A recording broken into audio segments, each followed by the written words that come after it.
માતૃત્વની વંદનાનો દિવસ એટલે mothers day, પરંતુ શું તમે જાણો છો કે જે મહિલાએ આ દિવસની શરૂઆત કરાવી તેને જ અંતિમ શ્વાસ સુધી આ દિવસનો વિરોધ કર્યો હતો?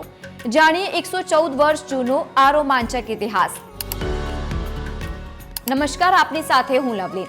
અમેરિકાના સામાજિક કાર્યકર અને રિવ જોર્વિસ હંમેશા ઈચ્છતા હતા કે માતાઓના બલિદાનને સન્માન આપવા માટે વર્ષમાં એક દિવસ મધર્સ ડે તરીકે ઉજવાય.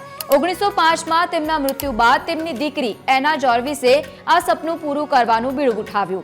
10 મે 1908ના રોજ વેસ્ટ વર્જિનિયાના ગ્રાફ્ટન ચર્ચમાં એનાએ પ્રથમ સ્મારક સભા યોજી. તેને ત્યાં હાજર દરેક માતાને પોતાની માતાનું પ્રિય ફૂલ સફેદ કાર્નેશન આપ્યું.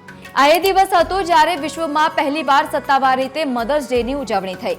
પછી 6 વર્ષ સુધી એનાએ સેંકડો પત્રો લખ્યા અને અંતે 1914માં યુએસ પ્રમુખ વુડરો વિલ્સે મે મહિનાના બીજા રવિવારે મધર્સ ડે જાહેર કર્યો. ત્યારથી આ દિવસ વિશ્વભરમાં ઉજવવામાં આવે છે. પરંતુ અહીં એક ટ્વિસ્ટ છે. જે દિવસની શરૂઆત એનાએ કરી હતી, પાછળથી તેને જ તેનો વિરોધ પણ શરૂ કર્યો. જેવો આ દિવસ લોકપ્રિય બન્યો, ફૂલ વેચનારા, ગ્રીટિંગ કાર્ડ્સ કંપનીઓ અને મીઠાઈના વેપારીઓએ એને કમાણીનું સાધન બનાવી દીધું, જેના કારણે જોર્વિસ અત્યંત દુઃખી થઈ ગઈ.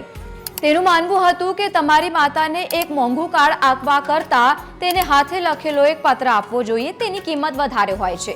હદ તો ત્યારે થઈ ગઈ જ્યારે એનાએ મધર્સ ડે નાબૂદ કરવા માટે એક ઝુંબેશ શરૂ કરી. લોકોને મધર્સ ડેને ફક્ત દેખાડો અને મોંઘો ભેટો સુધી મર્યાદિત ન રાખવા માટે એનાએ વિનંતી કરી.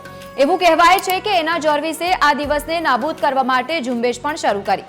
1923માં એક કાર્યક્રમમાં તેને વિરોધ પ્રદર્શન પણ કર્યું અને જેના કારણે તેની ધરપકડ પણ થઈ હતી.